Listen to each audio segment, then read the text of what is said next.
नमस्कार दोस्तों, पेरेंट्स के लिए बहुत इंपॉर्टेंट टॉपिक है, स्पेशली यंग पेरेंट्स, पर बाकी पेरेंट्स भी देख सकते हैं। एंड पेरेंट वाले सर्कल में प्लीज़ इस वीडियो को ज़रूर आप घुमाना। एक ऑब्जर्वेशन मेरी एज ए सोशल ऑब्जर्वर भी एक मैं काम करता हूँ, सोसाइटी में क्या हो रहा है बहुत ध्यान से देखता हूँ। मेरी कंसल्टेशन में भी पैटर्न आया है, जब बच्चे बड़े हो जाते हैं ये एक गड़बड़ जो पेरेंट्स कर रहे हैं, आप भी हो सकता है वो कर रहे हैं, और आप ये गलती ना करें। और एक एडवाइस भी देने वाला हूँ और उसका फ़ायदा भी बताने वाला हूँ, ध्यान से सुनिएगा। ये प्रैक्टिकल टॉपिक्स कोई यूट्यूब पे नहीं ला रहा है, विच अफेक्ट्स यू डायरेक्टली। सब पता नहीं क्या बनाते हैं, मेरे को तो लगता है कई बार। ठीक है, प्लीज़ चैनल को सब्सक्राइब कर लें और लाइक कर लें। आज शुरू में मांग रहा हूँ, प्लीज़ अगर नहीं करा तो। और ये वीडियो देखने के बाद तो कर ही लेंगे आप, कितनी शानदार ऑब्जर्वेशन है। अप्रैल से मार्च के बीच में एकेडमिक सेशन चलता है, हम सबको पता है। जो भी पेरेंट्स जिनके बच्चे स्कूल जाते हैं, जाने वाले हैं, नहीं भी जाते तो आपको भी आइडिया है इस बात का। तो अप्रैल से मार्च स्टार्ट होता है। हमारे जो बच्चे पैदा होते हैं वो ऐसा नहीं कि अप्रैल में ही पैदा हो रहे हैं या मार्च में एक महीने में पैदा हो रहे हैं, किसी पूरे साल भर पैदा होते हैं। कोई दिसंबर में पैदा है, कोई जनवरी, कोई फरवरी, कोई October. Now what I am getting at is कि गवर्नमेंट की तरफ से गाइडलाइंस है कि बच्चा इतना होना चाहिए स्कूल में, फर्स्ट में आए कई स्कूल्स का। वो गाइडलाइंस को में गड़बड़ क्या है कि अगर अप्रैल में बच्चा पैदा हुआ है और अप्रैल में सेशन स्टार्ट है तो उसका तो अलाइन हो गया, क्लियर कट। अब अगर मान लो दिसंबर में बच्चा पैदा हुआ है तो अब उसके पास क्या चॉइस रहती है, या तो वो 4-5-6 महीने पीछे चला जाए या 9-10 महीने आगे हो जाए। कोई बिल्कुल सितंबर में बॉर्न हुआ है वो इस तरफ भी जा सकता है, इस तरफ भी जा सकता है।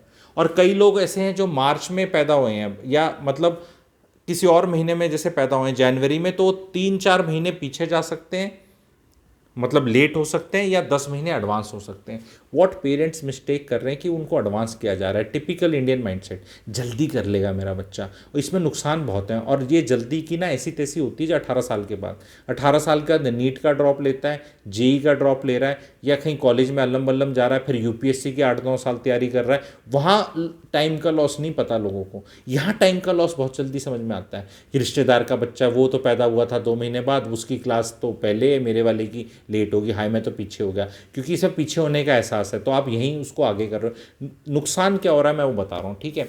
जो डॉक्टर्स हैं वो भी बता सकते हैं, कमेंट कर सकते हैं इस पर, टीचर्स तक भी कमेंट कर सकते हैं। एक बच्चा है, जब वो 3 साल 4 साल का है, शुरू में नर्सरी जा रहा है, उसके हर 6 महीने में ब्रेन फॉर्मेशन का फ़र्क पड़ता है। 7-8 साल तक तो बहुत फ़र्क पड़ता है, बच्चा की उम्र का क्या फ़र्क है। 18 साल का बच्चा 12th में, 17 साल का है, उस टाइम शायद फ़र्क नहीं पड़े बड़ी क्लासेस कॉलेजेस में, बट शुरू में फ़र्क पड़ता है। आप अपने बच्चे को 1 साल या 8 महीने का जंप करा के किसी क्लास में उसको प्रेशर डाल रहे हो और उसको पीछे रख रहे हो, और वो हमेशा स्ट्रगल कर रहा है। 1 साल बड़ा बच्चा, 8 महीने 10 महीने बड़ा बच्चा, 6 महीने बड़ा बच्चा भी फर्स्ट क्लास में, एक दूसरा बच्चा जो उससे पीछे है, ये एक, जैसे कि ये 6 महीने इधर है, ये 6 महीने इधर है, तो साल का फ़र्क हो गया, तो इसकी क्लास अलग होनी चाहिए थी। अब ये जो बच्चा कितने भी इंटेलिजेंट माँ बाप का हो, कितने भी मेहनती कुछ काम हो, ये स्ट्रगल कर रहा है, ये स्ट्रगल कर रहा है, इज़ द मैसेज। और जब बच्चा स्ट्रगल करता है तो क्या होता है, हीन भावना आती है, स्ट्रेस बढ़ता है, पढ़ाई से उसका मतलब मन ही नहीं लग पाता, बिकॉज जो चीज़ आप सरलता से सहजता से नहीं कर पाते तो उसमें फ़र्क पड़ता है। दूसरी चीज़ क्या है, बुलिंग भी होती है बच्चों के अंदर। आपका बच्चा हमेशा छुटकू ही दिखता है क्योंकि वो है ही 10 महीने 12 महीने पीछे। आप अपने बच्चे को दबंग वाला बनाओ ना, चाहे वो लड़की हो चाहे लड़का हो। अगर वो रिलेटिवली क्लास की एज में 8-10 महीने बड़ा भी हो गया तो क्या हो गया, वो सबसे रिलेटिवली, क्योंकि इंडियंस का आई एग्री, जब 17-18 साल में जाते हैं तो ऊपर नीचे हो जाता है, पर जब बच्चे बढ़ रहे हैं तो 6 साल का बच्चा 5 साल के बच्चे से हट्टा कट्टा लंबा ऊंचा होगा ही होगा। और वो छोटी क्लासेस का जो इतना ये एडवांटेज है, ये एडवांटेज आप अपनी तरफ से बैटिंग करो। इसके लिए आपको किसी की परमिशन की ज़रूरत नहीं है, कोई नहीं रोकने वाला। लोग अपना लोगों को अब एडमिशन कराने के चक्कर में डेट ऑफ बर्थ भी गलत करते देखा है मैंने। डेट ऑफ बर्थ मतलब कि वो बच्चा छोटा है उसको बड़ा करके दिखा रहे हैं। एक टाइम आता था इंडिया में, पहले वाले टाइम में अगर आपको याद हो, 4-4 3-3 साल अलग एज कम लिखा देते थे कि गवर्नमेंट में नौकरी ज़्यादा करेगा। अब जो आधार और इन सब का टाइम आ गया, रियल टाइम टेक्नोलॉजी आ गई है, रूल रेगुलेशन आ गए, अब आप ये सारे काम नहीं कर सकते। ठीक है, बच्चे का पैदा होना अब छिपाना बड़ा मुश्किल है, बड़े शहरों में तो एटलीस्ट। ठीक है, बाकी जगह क्या हो रहा है मुझे पता नहीं, लेकिन प्रैक्टिकली आप कोई फ़र्क नहीं पड़ता। अगर आपका बच्चा मैक्सिमम 1 साल हो सकता है पीछे, अदरवाइज प्रैक्टिकली तो 8-10 महीने ही होगा, क्योंकि अगर वो बॉर्न है सपोज करो दिसंबर में, तो या तो 9 महीने आप उस पर प्रेशर डालोगे या उसको 4-5 महीने पीछे ले जाओगे, यही है। तो मैं ये कह रहा हूँ उसको पीछे ले जाओ, so that the child is very comfortable in the initial classes, उसका performance will be better default setting में विद अदर, क्योंकि ब्रेन की डेवलपमेंट ज़्यादा हो रखी है। और 7 साल से कम उम्र में 6 महीने is a big time. Doctors need to comment on what I am saying, because क्या तू का डॉक्टर साहब है, ये ऑब्जर्वेशन है कि जो पहले क्या होता था, अगर आपको याद हो बहुत पहले 6ठी क्लास में तो इंग्लिश ABCD सीखते थे, जो ये हिंदी मीडियम और गवर्नमेंट स्कूल्स के थे। 6th क्लास में तो ABCD शुरू करते थे, एंड उनकी वो अधिकारी हैं, मैं जानता हूँ बहुत लोगों को, बड़े बड़े अधिकारी हैं, और उनकी कर्सिव राइटिंग पकड़ लो, उनकी इंग्लिश, स्पोकन इंग्लिश, कुछ भी देख लो, बहुत बढ़िया है। जो जिसने नर्सरी से इंग्लिश सीखी उसको इंग्लिश में, और एक ने 6ठी से सीखी, तो नर्सरी वाले को तो 7-8 साल का एडवांटेज है, नर्सरी KG फर्स्ट सेकंड करके। पर वो एडवांटेज में ऐसा कोई अंग्रेज टाइप तो नहीं निकल रहा, कीट्स और शेक्सपियर तो नहीं बना, ठीक है, ज़्यादा पहले सीख ली, और 6ठी वाला भी कोई पीछे नहीं गया। तो ऐसा कुछ फ़र्क नहीं पड़ता। पहले वो, अब 6th क्लास में लोग टेंस, वेंस, पास्ट, कंटिन्यूस और फ्यूचर परफेक्ट ये सारे सीख रहे हैं, वो उस टाइम पे 6ठी में A for Apple, B for boy सीख रहा था, वो फिर सीख गया। जब आप फ्रेंच सीखने जाते हो, रशियन सीखने जाते हो, I have also learn few languages, ठीक है, तो कोई इतना ज़्यादा लंबा करके नहीं सीख रहे यार, सीख जाते हैं।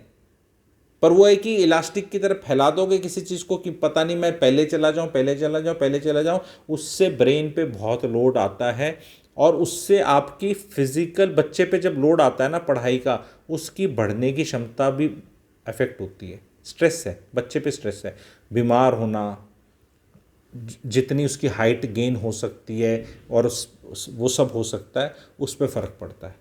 फिज़िकली वो छोटा फील करता है कई बार क्लासेस में। मैंने देखा है कई पेरेंट्स ने 14-14 महीने, 16 महीने, 18 महीने आगे का रखा है बच्चा, वो 2 क्लासेस पीछे हो सकता था। अब क्या होता है, 1.5 क्लास पीछे तो कोई नहीं होता, या तो आप 1 क्लास पीछे हो या 2 क्लास पीछे हो, ठीक है। तो कई कई केसेस में 2 क्लास पीछे होना चाहिए था, और वो आगे कर रखा है कि पता नहीं क्या बन जाएगा। देखो ये हम ना कभी रेयर देखते हैं कि 11 साल के बच्चे ने 10th कर ली, वो जीनियस था। ये आउटलायर्स पे आप अपनी प्लानिंग नहीं कर सकते कि एक बच्चे ने कर दिया, कुछ कर दी, ऐसा बिल्कुल नहीं है। आप अपने बच्चे पे अननेसेसरी प्रेशर ना डालें, is the message. Please video को शेयर करें। एंड द स्कूल ने अपनी को डेडलाइन वो बोल रखी कि इतने का कर सकते हैं, मैं कह रहा हूँ उससे 1 साल एक्स्ट्रा रखो।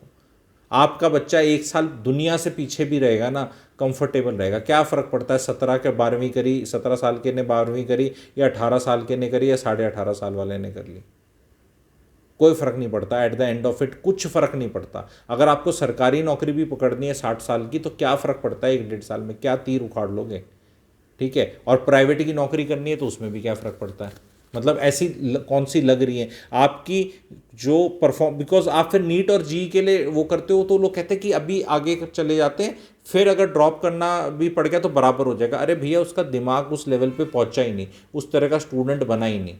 बिकॉज गुड स्टूडेंट बनाने के चक्कर में आपने एक इंसान जो गुड लर्नर हो सकता था, उस इंसान की वो कैपेबिलिटी ले ली। अब यहाँ मैं वीडियो बंद करके क्लिफ हैंगर पे आगे वीडियो अगर कभी चाहते हो कि गुड स्टूडेंट और गुड लर्नर में डिफरेंस होता है। गुड लर्नर क्या है, मतलब हम तो स्टूडेंट ही को बोलते हैं लर्न करेगा, हाँ तो यही बहुत बड़ा फ़र्क है। We have to make our kids a good learner, not good students जो एक सिस्टम के गुलाम हैं और जिनको जो रटा सिखाया जाता है। गुड लर्नर एक अलग चीज़ है, उसके लिए अलग फैकल्टीज चाहिए, और वो learning is a life long process. Good learner बना नहीं रहे हम, गुड स्टूडेंट बनाना चाह रहे हैं, और बच्चे पे प्रेशर डाल रहे हैं। बच्चे पे प्रेशर मत डालो। Lose that 6 months, lose that 12 months। 12 month is maximum you can lose, and 6 to 8 month is maximum you can gain. Don't gain, ठीक है। Lose in age, the child will be comfortable, और कुछ नहीं फर्क पड़ रहा, इतनी लंबी रेस है, कंफर्टेबल रहेगा आपका बच्चा, अच्छा करेगा। अब एडवाइस आप लेंगे। How many of you agree with this theory type agree? If you disagree, no, it depends on the my child is so brilliant. Arey, your that brilliant child will perform even better. That is the message. Suppose your child is with less age also is doing well and reasonably acceptable and okay, if you follow my advice he will do even better. He will do even better. वो young घुसकर better कुछ नहीं कर रहा. That is the message. थोड़ा सा advantage loose करो, दुनिया से कंफर्टेबल रहेगा, चाइल्ड पे प्रेशर नहीं रहेगा, एंड वो physically emotionally and all he will be stronger compare to the children. And उस टाइम पे 4 साल 5 साल की उम्र में 6 महीने 8 महीने age a percentage of age is very high. जिसने लाइफ ही 4 साल की जी है तो उसके लिए 6 महीने इज़ लाइक 0.5 ईयर्स. 0.5 ईयर्स को आप कर लो तो परसेंटेज में देख लो कितना आ जाएगा. तो ये मैसेज है. Please share it. Thank you.